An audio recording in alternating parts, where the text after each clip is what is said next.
350ഓളം ഫയർഫോഴ്സിലെ 350ഓളം ഉദ്യോഗസ്ഥർ, അതേപോലെ തന്നെ അവരെ സഹായിക്കാൻ 200ഓളം മറ്റ് ജീവനക്കാർ അല്ലെങ്കിൽ നാട്ടുകാർ അടക്കമുള്ള സന്നദ്ധ സേവകർ എല്ലാം കൂടി ചേർന്നുള്ള വലിയൊരു രക്ഷാദൗത്യമാണ്, ഒരു വലിയ രക്ഷാ കവചം തന്നെയാണ് അവിടെ ഫയർഫോഴ്സ് ഒരുക്കുന്നത്, അഗ്നിശമന സേന.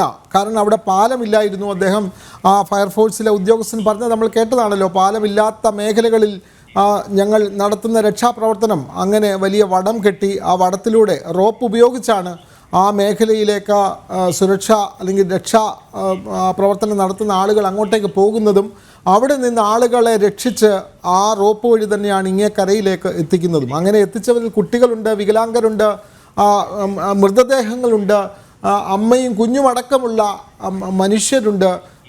അതുമാത്രമല്ല മൃഗങ്ങളുണ്ട്, നായയും പൂച്ചയും ഒക്കെ അടങ്ങുന്ന മൃഗങ്ങളുണ്ട്. ഇവരെയൊക്കെ മണ്ണിനടിയിൽ നിന്ന് എടുത്ത് അവരെ ജീവിതത്തിലേക്ക് തിരികെ കൊണ്ടുവരുന്ന അത് ഒക്കെ നമ്മൾ എത്രയോ ദൃശ്യങ്ങൾ കണ്ടതാണ്. പറഞ്ഞാൽ ഒന്നും തീരാത്തത്ര വലിയ വലിയ സേവനങ്ങളാണ് അവർ ആ മേഖലയിൽ നൽകിക്കൊണ്ടിരിക്കുന്നത്. അതൊന്നും പേരും പെരുമയും ഒന്നും ആഗ്രഹിക്കാതെ അവർ അത്തരത്തിലാണ് പ്രവർത്തനം അവിടെ നടത്തുന്നത്. അവരുടെ പ്രവർത്തനത്തെ എത്ര ശ്ലാഘിച്ചാലും മതിയാവുകയുമില്ല. അരുൺ കൊടുങ്ങൂർ വീണ്ടും ചേരുകയാണ്.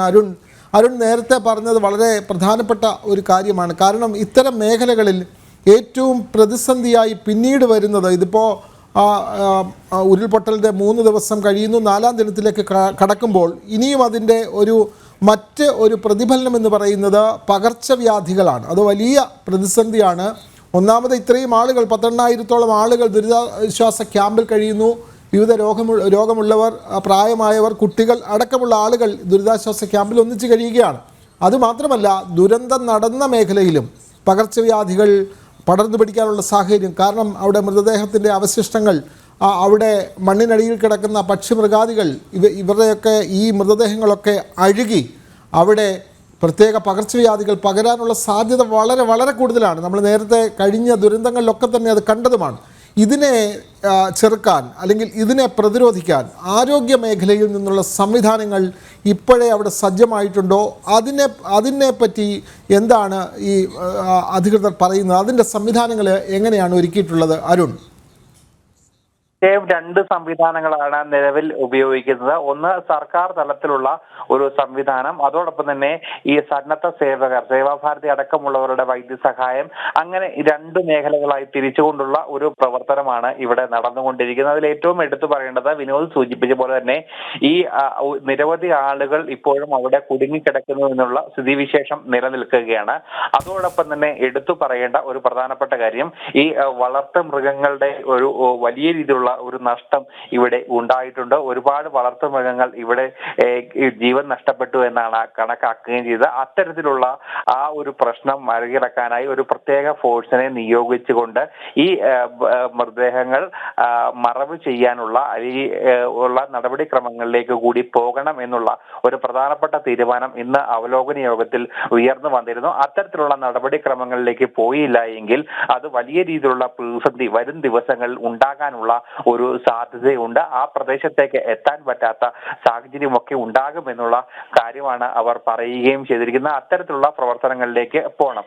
അതോടൊപ്പം തന്നെ മറ്റൊരു പ്രധാനപ്പെട്ട കാര്യം, ഈ ക്യാമ്പുകളിലടക്കം ഈ പകർച്ചവ്യാധികളുടെ ചില പ്രശ്നങ്ങൾ ഇപ്പോഴും വന്നു തുടങ്ങിയിട്ടുണ്ട്. ഒരുപാട് ആളുകൾക്ക് പനി ഉൾപ്പെടെയുള്ള സാംക്രമിക രോഗങ്ങൾ പിടിപെടുന്ന ഒരു സാഹചര്യമുണ്ട്. അതുകൊണ്ട് തന്നെ ഈ കഴിഞ്ഞ ദിവസങ്ങളിലൊക്കെ തന്നെ ഈ ക്യാമ്പുകളുടെ പ്രധാനമായ ക്യാമ്പ് എന്ന് പറഞ്ഞാൽ മേപ്പാടി നഗരത്തിൽ തന്നെ സ്ഥിതി ചെയ്യുന്ന സർക്കാരിന്റെ ഗവൺമെന്റ് ഹയർ സെക്കൻഡറി സ്കൂളായിരുന്നു. അവിടെയാണ് 500-ലധികം ആളുകളെ പാർപ്പിച്ചിരുന്നത്.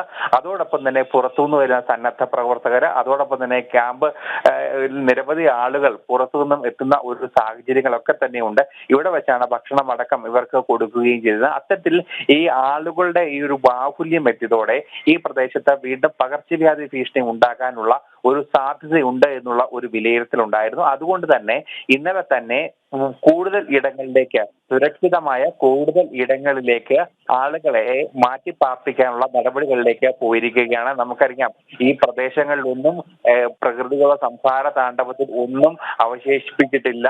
ഭൂമി പോയി, അതോടൊപ്പം തന്നെ ഉണ്ടാക്കിയ സമ്പാദ്യം പോയി, വീട് പോയി, അങ്ങനെ ഒരു ദുരന്ത ഭൂമിയായി ഇവിടെ മാറുമ്പോൾ ഇവരുടെ അതിജീവനം എന്നത് അസാധ്യമാകുന്ന ഒരവസ്ഥയിലേക്ക്, അല്ലെങ്കിൽ ഒരു അനന്തമായി നീളുന്ന ഒരു സാധ്യതയിലേക്ക് പോകുന്നു. അതുകൊണ്ട് തന്നെ ഒരുപാട് കാലം ഈ ദുരിതാശ്വാസ ക്യാമ്പിൽ കഴിയേണ്ട ഒരവസ്ഥ കൂടി വരുന്നുണ്ട്. അത്തരത്തിലുള്ള നടപടിക്രമങ്ങളിലേക്ക് പോവുക, കൂടുതലായി അങ്ങനെയുള്ള കാര്യങ്ങൾ ഈ ഒരു സമയത്ത് ചെയ്യുക എന്നതാണ് ഏറ്റവും പ്രധാനപ്പെട്ട കാര്യം. ആ നിർദ്ദേശങ്ങൾ തന്നെയാണ് ഇന്നത്തെ യോഗത്തിൽ മുന്നോട്ട് വരികയും ചെയ്തിരിക്കുന്നത്. എന്തായാലും അതിജീവനം അസാധ്യമാകുന്ന ഒരു അവസ്ഥയിലേക്ക് കാര്യങ്ങൾ എത്തുമ്പോഴും കേന്ദ്ര സർക്കാരിന്റെ അടക്കമുള്ള വലിയ പിന്തുണ ഇവിടെ നിൽക്കുന്നു. കേന്ദ്രമന്ത്രി ജോർജ് കുര്യൻ കഴിഞ്ഞ ദിവസങ്ങളിലൊക്കെ തന്നെ ഇവിടെ ക്യാമ്പ് ചെയ്തുകൊണ്ട് പ്രവർത്തനം നടത്തുകയാണ്. അത്തരത്തിൽ ഏതെങ്കിലും തരത്തിൽ പ്രശ്നങ്ങൾ ഉണ്ടെങ്കിൽ അതൊക്കെ തന്നെ പരിഹരിച്ചുകൊണ്ട് മുന്നോട്ട് പോകാൻ പ്രധാനമന്ത്രി നരേന്ദ്രമോദിയുടെ പ്രത്യേക നിർദ്ദേശപ്രകാരമാണ് കേന്ദ്രമന്ത്രി ജോർജ് കുര്യൻ ഇവിടേക്ക് എത്തുകയും അതോടൊപ്പം തന്നെ രക്ഷാപ്രവർത്തനത്തിന് നേരിട്ട് നേതൃത്വം നൽകുകയും ഒക്കെ ചെയ്തിരിക്കുന്നത്.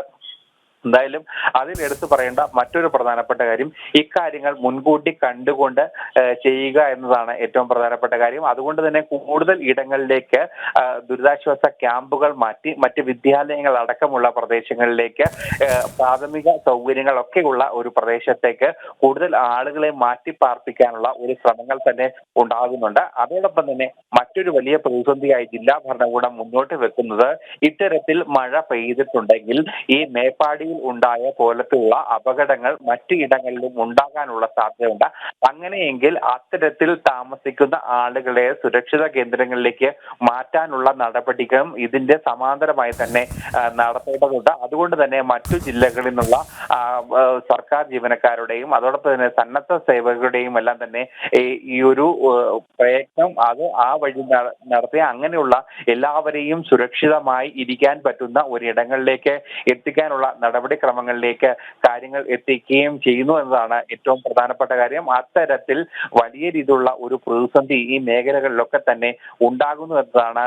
ആ ഒരു പ്രതിസന്ധിയെ അതിജീവിക്കാനുള്ള ഒരു മാർഗത്തിലേക്ക് പോവുകയാണ്. ഇപ്പോഴും ഉറ്റവരെ കാത്ത് ഒരുപാട് ആളുകളാണ് ഈ ദുരിതാശ്വാസ ക്യാമ്പിൽ ഇപ്പോഴും കഴിയുന്നത്, അല്ലെങ്കിൽ കാത്തിരിക്കുന്നത്. കാരണം ഇതുവരെയും ഒരു വിവരവും ലഭിക്കാത്ത ഒരുപാട് പേരുണ്ട്. നമുക്കറിയാം, ചാലിയാർ പുഴയിലടക്കം കൂടുതൽ തിരച്ചിൽ നടത്താനുള്ള ഒരു സാഹചര്യം ഇന്നത്തെ അവലോകന യോഗത്തിൽ എടുത്തിരുന്നു. അതിലേറ്റവും തീർച്ചയായും കാണാതായ നിരവധി എത്രയോ ആളുകൾ ആ മേഖലയിലുണ്ട്. ഈ കണ്ടെത്തിയവരുടെ എണ്ണം, അല്ലെങ്കിൽ പരിക്കേറ്റവരുടെ എണ്ണം, മരണപ്പെട്ടവരുടെ എണ്ണം ഒക്കെയാണ് ഔദ്യോഗികമായി പുറത്തു വരുന്നത്. ഇനിയും കാണാൻ എത്രയോ ആളുകൾ ബാക്കി അവശേഷിക്കുന്നു. മണ്ണിനടിയിൽ ചിലർ ജീവിച്ച് ഇരിക്കുന്നവരുണ്ട്, പാതി ജീവനുള്ളവരുണ്ട്, ജഡമായവരുണ്ട്. അങ്ങനെ എത്രയോ ആളുകൾ ഇനിയും അറിയപ്പെടാതെ മണ്ണിനടിയിൽ കിടക്കുന്നു. ഇവരെയൊക്കെ വീണ്ടെടുക്കേണ്ടതുണ്ട്. ഇവരെയൊക്കെ രക്ഷിക്കാൻ കഴിയുന്ന ദൗത്യം അത് കനത്ത മഴയെയും അവഗണിച്ച് സൈന്യമടക്കം ഉള്ള സംവിധാനങ്ങളെല്ലാം ഇതിനുവേണ്ടി ജാഗരൂകരായി പ്രവർത്തിക്കുകയാണ്. ആ ഘട്ടത്തിലാണ് ഇത്തരത്തിലുള്ള മഴ അല്ലെങ്കിൽ ഇത്തരത്തിലുള്ള കാലാവസ്ഥാപരമായ പ്രതിസന്ധികൾ നിലനിൽക്കുന്നത്. പക്ഷേ അതിനെയൊക്കെ അവഗണിച്ചുകൊണ്ട് ആണ് രക്ഷാദൗത്യം മുന്നോട്ട് പോകുന്നത്.